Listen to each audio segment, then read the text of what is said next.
Voilà, bonjour à tous. Donc, merci de participer à cette présentation et de la démonstration de la plateforme Syndic Yourself. Je suppose que tout le monde m'entend bien. Je vais donc... attendez, j'ai fait une petite erreur. Hop,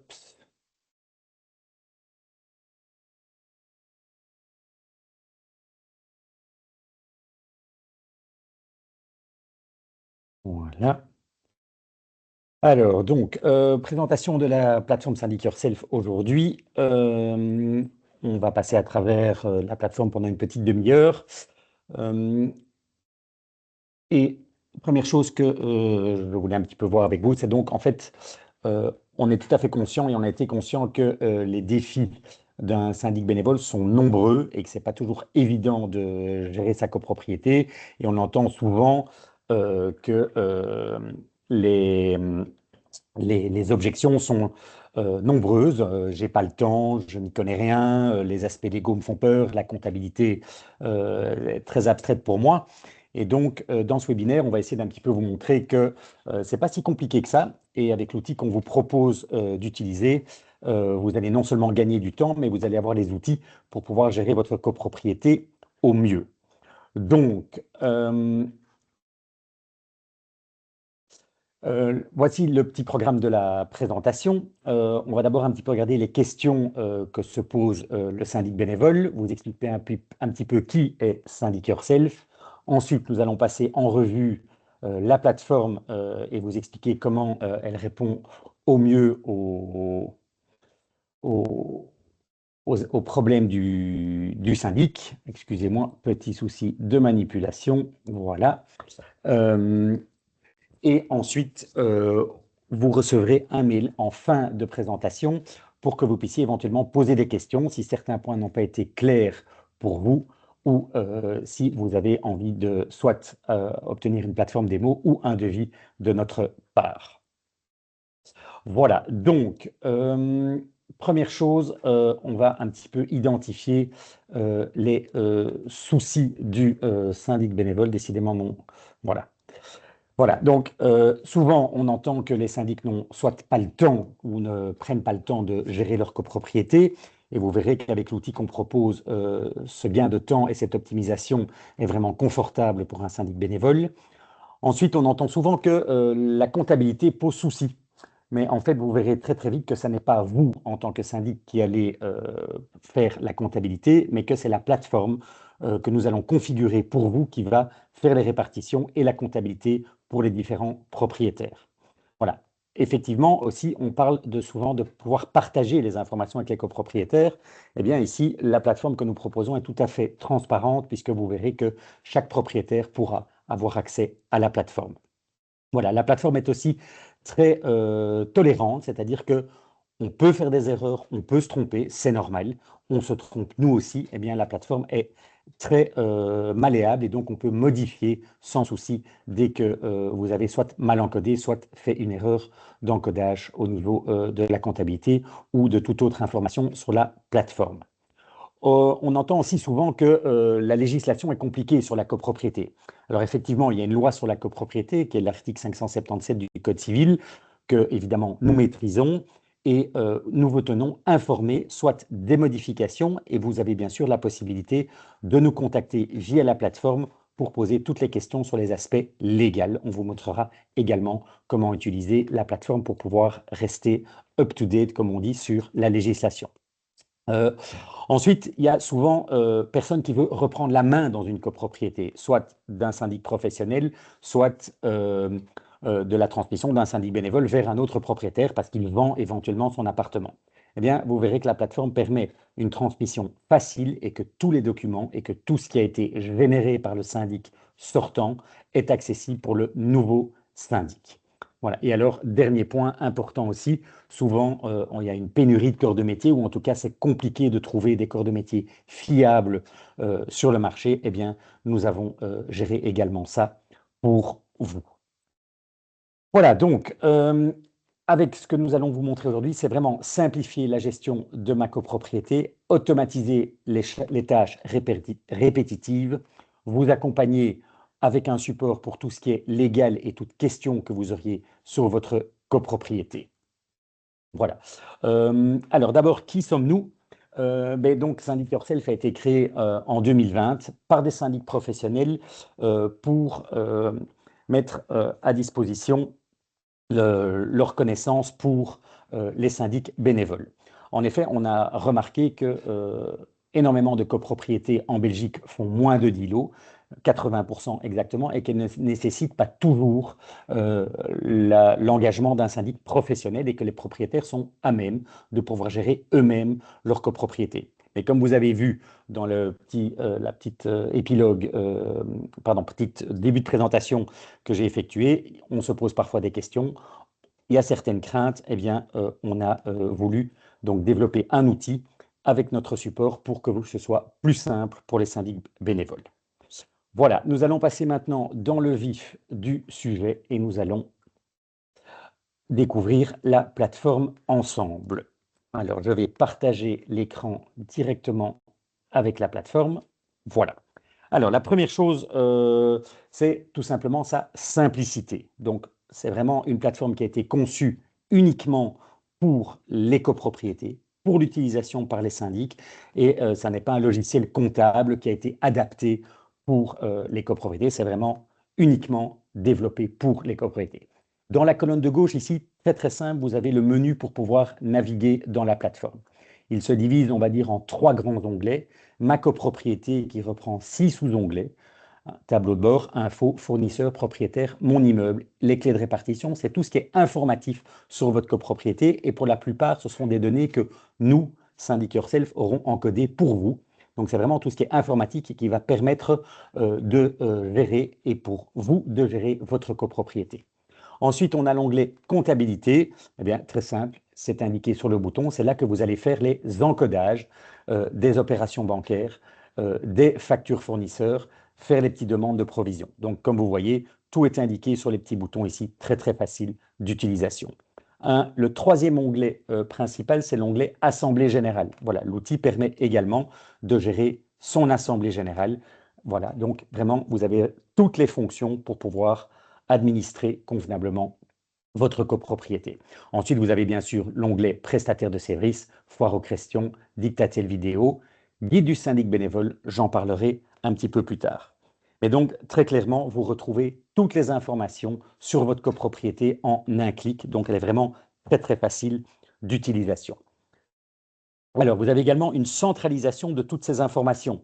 Donc, si je vais un petit peu plus dans le détail, vous ouvrez votre copropriété. Première chose que vous voyez ici, ce sont les montants qui se trouvent sur le compte en banque de la copropriété. Donc, pas besoin d'aller sur l'onglet bancaire de votre application BNP, Belfius ou autre. Vous avez directement les informations ici. Vous avez également les informations sur la valeur de votre fonds de roulement et de votre fonds de réserve. Voilà, ici, bonne nouvelle, le fonds de réserve correspond à ce qu'il y a sur votre compte en banque. Vous avez également ici un petit agenda qui vous permet d'encoder les petits événements qui vont se passer dans la copropriété. Ça vous permet de rester à jour et ça permet à tous les propriétaires de visualiser ce qui se passe dans la copropriété. Également, en un clic, vous avez une vue sur l'ensemble des opérations bancaires. Vous voyez directement les propriétaires qui ont payé en vert, les dépenses qui ont été effectuées. Ça, c'est pour le compte courant, même principe pour le compte du fonds de réserve. En un clic également, vous voyez la situation financière de tous les propriétaires. Donc vous voyez ici les propriétaires, les appels de provision qui ont été faits, ce qu'ils ont payé, et éventuellement ce qu'ils doivent ou ce qu'ils doivent récupérer. Ici, Valérie est en vert, elle doit récupérer des sous. Donc comme vous voyez, c'est vraiment toutes les informations en un clic, vous les retrouvez sans aucun problème. Et pour clôturer cette centralisation d'informations, vous avez le petit onglet documents qui vous permet, de classer les documents que vous désirez. Vous pouvez télécharger ou slider les documents de la copropriété, l'acte de base, les anciens PV d'Assemblée générale, des photos, des factures, des anciens décomptes, mais également viennent se classer ici tous les documents que vous aurez générés via la plateforme Syndic Yourself. Par exemple, ici, si vous avez fait des rappels de paiement, vous cliquez et vous retrouvez l'ensemble des rappels de paiement qui ont été faits durant l'exercice comptable, qui se sont classés automatiquement dans l'onglet Documents.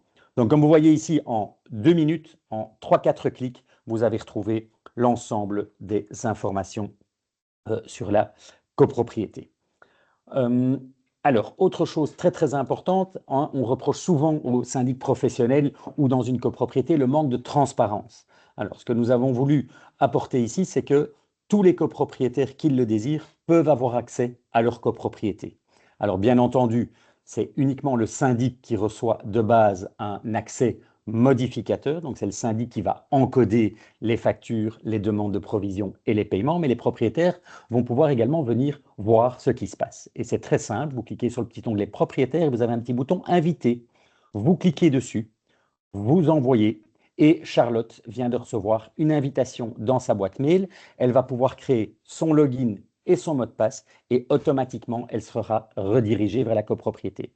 Alors, ce qui est plutôt pas mal, c'est que du coup, on voit ce que le syndic dépense pour la copropriété, mais surtout chaque propriétaire va pouvoir voir où il en est dans sa situation. Par exemple, Charlotte ici, elle voit qu'on lui a demandé 1700 euros, elle a bien payé ses 1760 euros, elle ne doit rien et en plus elle peut voir l'ensemble de ce qui s'est passé dans son compte. Comme on voit ici en bleu les demandes de provision, en vert ce qu'elle a payé et elle a le détail du tableau ici. Même chose pour chacun des copropriétaires. Donc ça permet vraiment une transparence totale et surtout pas d'excuses pour les propriétaires de ne pas payer ou ils ne le savent pas ou ils n'ont pas reçu. Ils pourront voir à tout moment leur situation. Autre point important aussi, notre plateforme est multilingue. Comme vous voyez ici, chaque propriétaire va pouvoir sélectionner sa propre langue. Voilà. Et donc, ça veut dire quoi? Ça veut dire que si je sélectionne que je suis francophone, je recevrai tous les documents qui sont générés par la plateforme dans la langue sélectionnée en français. Même chose pour le néerlandais, même chose pour l'anglais. Et la plateforme, bien sûr, change de langue au niveau de l'intitulé ici. Donc, bilingue, trilingue, si on veut. Donc, toujours pratique pour les copropriétés, vu qu'il y a de plus en plus de mixité en Belgique aujourd'hui. Alors, un point très important aussi, c'est que on a un petit peu vu au début que ce n'est pas toujours simple pour un propriétaire de reprendre la main d'un autre propriétaire qui a été syndic. Alors, l'avantage évidemment d'utiliser une plateforme unique, c'est qu'il y a une certaine continuité euh, dans, dans l'envoi des documents, dans la gestion des comptes, dans tout ce qui est euh, des comptes individuels finaux, etc. Et surtout, vous pouvez retrouver l'ensemble de tout ce que le syndic précédent aura fait. Voilà, par exemple, si je vais dans les provisions, voilà, les provisions qui ont été demandées, je clique sur le petit bouton provision, vous avez toutes les provisions qui ont été demandées. On peut voir le détail, on peut les télécharger, etc. Je peux aller voir l'historique des exercices. Ici, il n'y a qu'un historique, mais si par exemple je le clôture, voilà, eh bien automatiquement, je fais Ups, on va le faire comme ça. Vous allez voir que l'exercice clôturé reste visible et donc vous pouvez aller retrouver les informations sur l'exercice précédent qui est du 1er janvier 2025 au 31/12 et automatiquement il a rouvert l'exercice. Donc vous pouvez toujours revoir l'historique de l'exercice précédent. Voilà, je vais le rouvrir pour... Ops.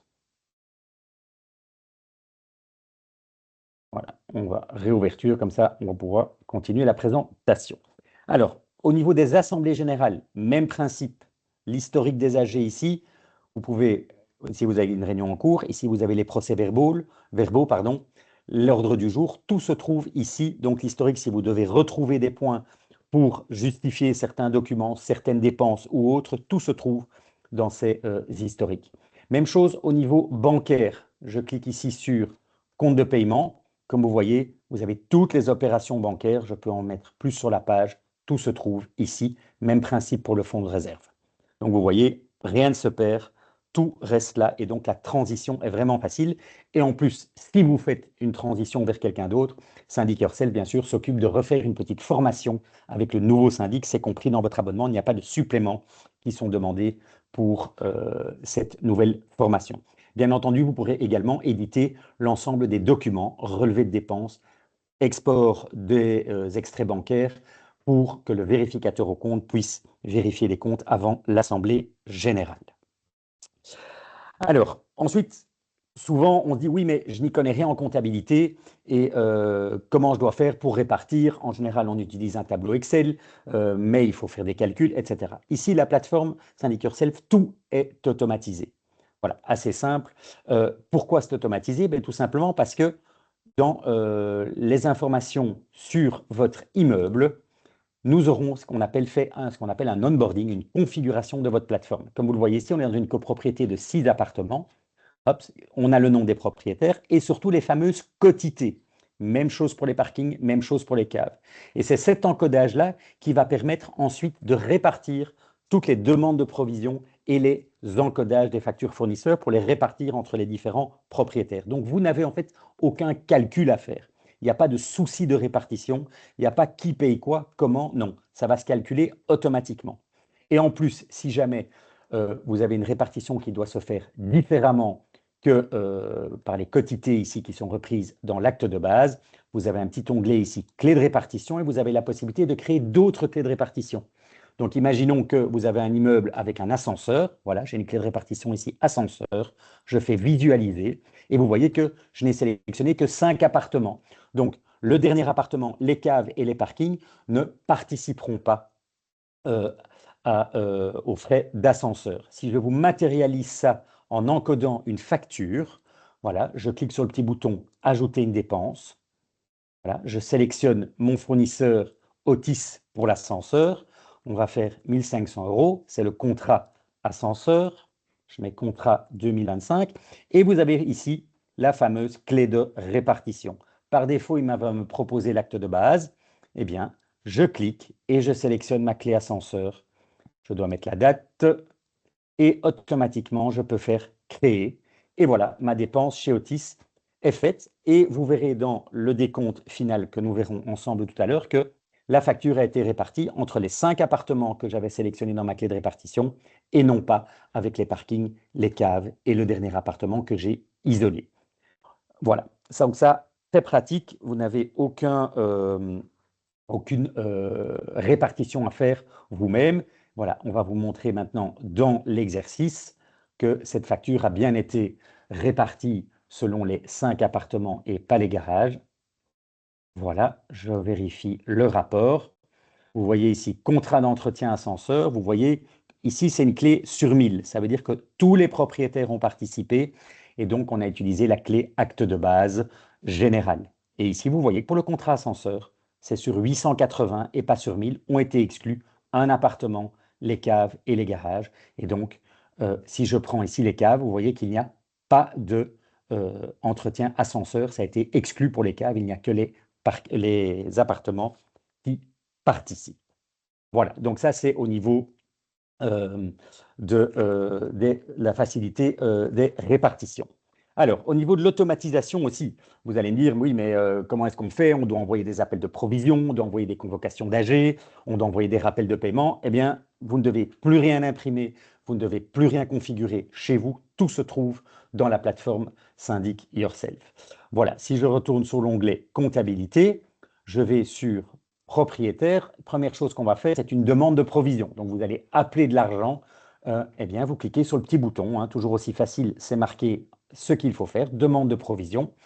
Imaginons que c'est réparation toiture. Là, hop, pour un montant de 5 000 euros. C'est sur le compte de paiement qu'il faut payer. C'est la répartition acte de base. Je pourrais, si c'était des travaux ascenseurs, sélectionner ascenseur, mais ici, on est sur l'acte de base général puisque la toiture appartient à l'ensemble des propriétaires. Je fais créer. Je vais mettre un petit message. Je mets test. Alors attention, ici, j'ai un propriétaire néerlandophone, donc il faut que je lui mette un petit message en néerlandais aussi, puisque lui va recevoir son document en néerlandais. J'ai écrit mes 2 messages. Je fais suivant. Et la plateforme, qu'est-ce qu'elle fait? Elle télécharge un petit document que vous allez pouvoir envoyer directement par mail à tous les propriétaires. Bien sûr, pour ceux qui n'ont pas de mail, vous avez bien sûr la possibilité de télécharger et d'imprimer le document et de l'envoyer par courrier. Et voilà, ici, j'affiche le PDF et vous visualisez ce que les copropriétaires vont recevoir dans leur boîte mail. Donc, c'est pour la CP Sumatra, c'est pour Valérie, demande de provision réparation toiture, la date, le petit message test, et vous voyez que Valérie est propriétaire de 3 lots, un appartement, une cave, un parking. Le montant total demandé est de 5 000 euros. Les quotités de chacun des lots appartenant à Valérie et ça calcule automatiquement le montant que Valérie doit payer pour ces 3 lots pour la réparation de la toiture. Et vous avez également ici toutes les informations financières pour qu'elle puisse faire son paiement. Et vous appuyez sur le petit bouton ici, envoyer, et l'appel de provision est parti chez les 6 propriétaires. Vous ne devez rien faire. Comme vous voyez, ça m'a pris royalement moins d'1 minute pour faire mon appel de provision. C'est le même principe pour les rappels de paiement. Comme vous voyez ici, mais comme je viens de faire un appel de provision, les propriétaires sont passés en rouge puisqu'on a augmenté le montant demandé. Et donc, le petit bouton rappel de paiement s'est illuminé. Si j'ai un propriétaire qui n'était pas en retard, il serait grisé. Vous ne pourriez pas lui envoyer de rappel de paiement. Donc, même principe, je clique sur le bouton rappel 1, un petit message, je fais suivant, et même principe, la plateforme fait tout toute seule. Elle calcule automatiquement l'historique du propriétaire. Donc voilà, c'est pour Charlotte, son rappel 1, l'ensemble des montants qui ont été demandés depuis le début de l'année à Charlotte, les montants que Charlotte a payés depuis le début, comme vous voyez ici, et elle doit toujours 900 € et les informations financières. Vous pouvez tout de suite envoyer le rappel à Charlotte. Même principe. Donc vraiment hyper facile au niveau des documents, vous n'avez rien à faire. Même principe en fin d'année. En fin d'année, vous allez faire un décompte pour voir si les propriétaires doivent récupérer des sous ou doivent des sous à la copropriété. Eh bien, je vais générer mes décomptes. Donc, je vais visualiser. On a déjà vu ça légèrement tout à l'heure ensemble quand on a regardé les clés de répartition. Vous avez le détail ici. Voilà, pour chacun, c'est pour Miguel. Voilà. Donc, les différents lots, appartements, cave, parking. Pour ceux qui auraient des locataires, nous proposons une répartition frais propriétaires, frais locataires. Ça permet aux différents propriétaires de justifier les charges qu'ils demandent à leurs locataires qui occupent leur appartement. Vous avez le montant total pour la copropriété, la fameuse clé de répartition qui permet de calculer la quote-part qui se trouve ici pour le propriétaire en question. Même chose pour la cave, même chose pour le parking. Les montants que Miguel a payés, les demandes qui ont été faites pour le fonds de réserve et le résumé total. Et donc, un total de dépenses de 781 €. Il a payé 1075 €. Il y a 150 € qui ont été demandés pour le fonds de réserve. Au total, Miguel doit récupérer 143 €. Et de nouveau, vous pouvez télécharger le décompte et l'envoyer directement au propriétaire sur cette forme-ci. Donc de nouveau, vous ne devez rien écrire, rien calculer. C'est la plateforme qui calcule et qui génère le document que vous pouvez envoyer directement au propriétaire. Voilà. Alors, on poursuit avec les documents. Donc, vous avez également tout ce qui est historique des provisions. Ah non, ça j'ai déjà parlé, pardon, je vous ai déjà montré ça tout à l'heure.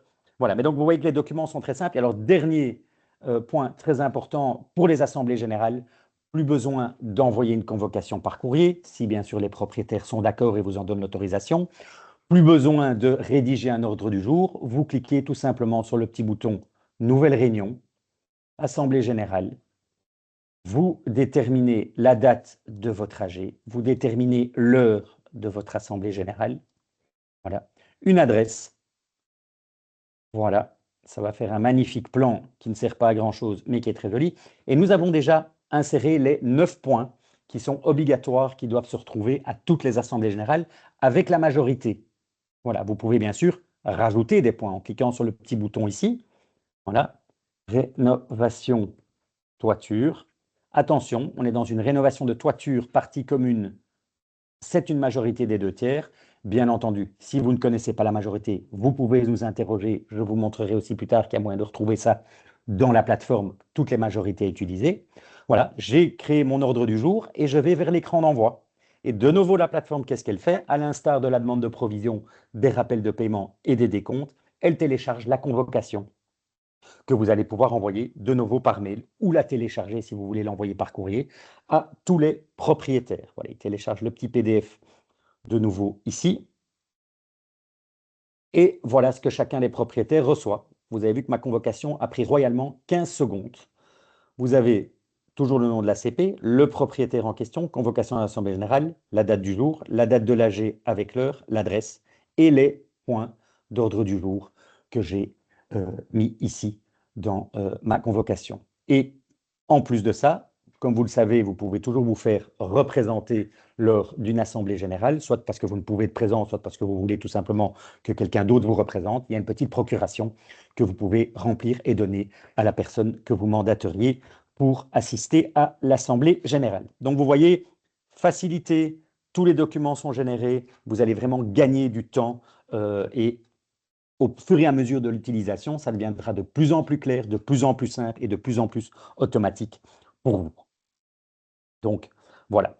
Alors, qu'est-ce qu'il y a encore moyen de faire? Comme je vous avais parlé tout à l'heure du compte de paiement, comme vous voyez ici, toutes les opérations bancaires, soit vous avez la possibilité de les encoder manuellement, mais surtout, ce qu'on a développé avec 2 partenaires, c'est que vous avez la possibilité de vous connecter à votre compte en banque. Ça veut dire que toutes les opérations bancaires qui se passent dans votre compte, les propriétaires qui payent ou que vous payerez un fournisseur, peuvent arriver ici automatiquement. Tout simplement, on a développé une petite API qui permet de remonter ça. Vous n'avez plus qu'à attribuer le paiement au bon propriétaire ou la dépense au bon fournisseur. Donc vraiment très pratique également. Voilà.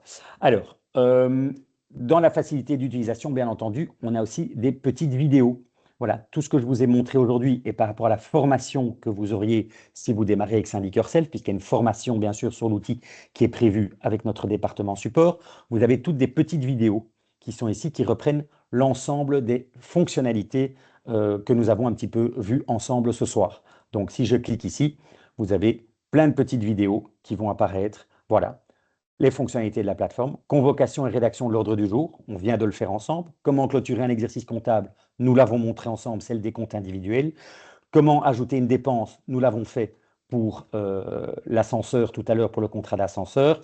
Le suivi des paiements et rappel de paiement, on a déjà vu ça ensemble. Et donc, vous avez un petit rappel ici, des petites vidéos de 2, 3, 4 minutes qui vous permet de retrouver les fonctionnalités si on a un petit peu oublié comment ça fonctionne. Voilà. Alors, au niveau légal aussi, vous allez me dire, oui, mais est-ce que tout ça est bien légal? Est-ce que, surtout moi, en tant que syndic bénévole, est-ce que je respecte bien les normes légales? Eh bien, en fait, si un jour, il y a une procédure qui doit se dérouler devant un juge, que ce soit vis-à-vis d'un propriétaire qui n'a pas payé ses charges ou vis-à-vis d'un voisin ou autre, eh bien, vous allez pouvoir retrouver tous les documents dans la plateforme. Donc, notamment, très important vis-à-vis des tiers, c'est les décisions d'assemblée générale. On l'a vu tout à l'heure, vous avez un historique de vos assemblées générales ici, avec les rapports. Donc, si tout a été décidé dans les règles de l'art, avec les bonnes majorités, vous avez les preuves de tout ça dans cet onglet-là. Bien sûr, pour éventuellement un propriétaire qui n'aurait pas payé ses charges, eh bien, vous avez l'historique des provisions ici. Voilà. Mais est-ce que je les ai bien envoyés? Eh bien oui. Si vous allez dans communication, vous avez la preuve ici. Vous voyez, j'ai envoyé la convocation d'assemblée générale tout à l'heure avec vous. Vous voyez que ça a été bien envoyé aux 6 propriétaires. Vous avez l'initiale ici. Vous avez la preuve des envois. Donc tout ça est très important de respecter ces normes. Alors bien entendu, pour un propriétaire qui n'aurait pas payé ses charges aussi, vous devez lui envoyer des rappels. On l'a vu aussi tout à l'heure, hein, que vous pouvez envoyer des rappels ici. Eh bien, même principe, si je retourne dans l'onglet communication, vous voyez ici que j'ai envoyé mon rappel à Charlotte tout à l'heure. 13 du 11, c'était bien avec vous tout à l'heure. Charlotte a bien reçu son rappel. Il a bien quitté la plateforme. Donc, vous avez les preuves de tout. Donc, si un avocat ou un juge vous demande un dossier complet sur les preuves d'envoi des documents et que toutes les règles ont été respectées, eh bien, tout se trouve là. En plus de ça, pour respecter ces normes légales, vous avez un petit guide du syndic bénévole qui se trouve ici. Alors, ne le mettez pas sur votre table de nuit, c'est assez indigeste, parce qu'il y a quand même 30 pages de tout ce qu'il faut faire ou quel est le rôle du syndic. Vous avez d'abord un petit glossaire ici, et puis toutes des petites informations. Voilà, sur le cadre légal des statuts et de l'acte de base, l'organisation, les organes de la copropriété, etc. Tout se trouve là. C'est en fait une traduction de la loi sur la copropriété, qui est donc l'article 577 du Code civil, mais traduit dans un langage un petit peu plus comestible et plus agréable à lire. Voilà. En plus de ça, nous reprenons les thèmes de ce guide 6 fois par an dans des formations auxquelles vous pouvez vous inscrire en tant que même non-client de Syndic Yourself. Je pense que vous avez déjà été invité. Peut-être certains d'entre vous ont déjà participé à ces formations. Il y en a 6 par an.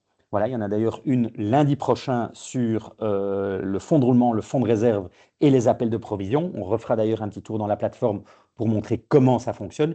Mais donc, ça vous permet de rester informé, pardon, et tout en respectant le cadre légal. Voilà, très important, ça aussi.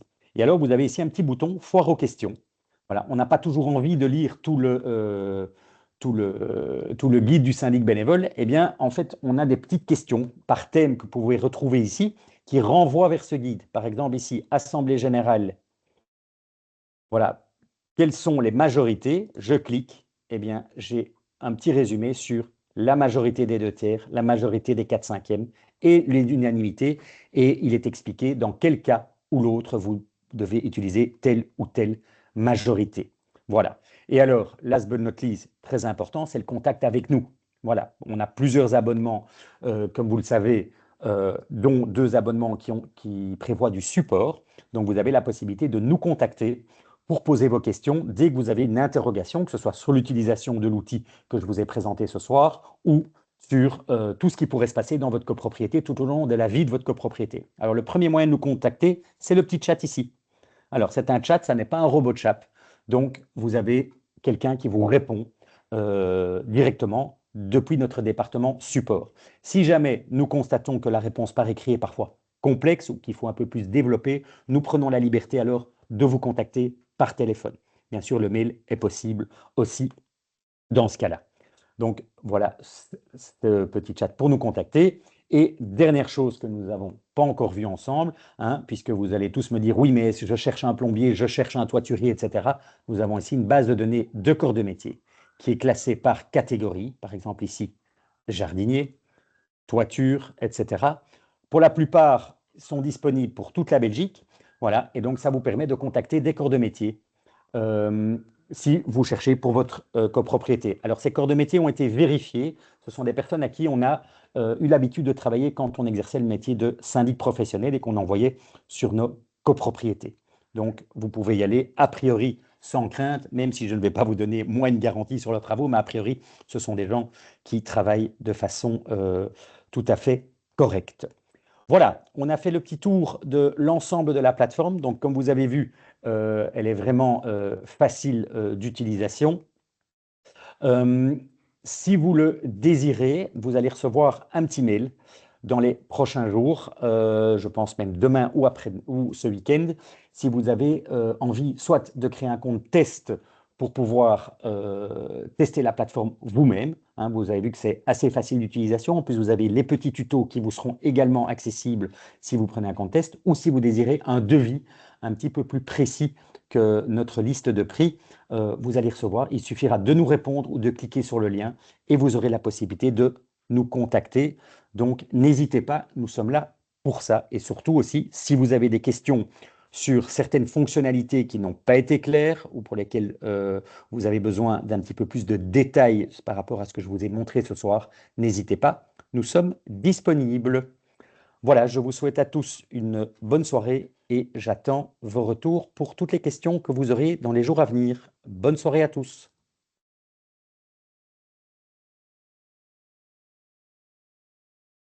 Je n'ai pas été très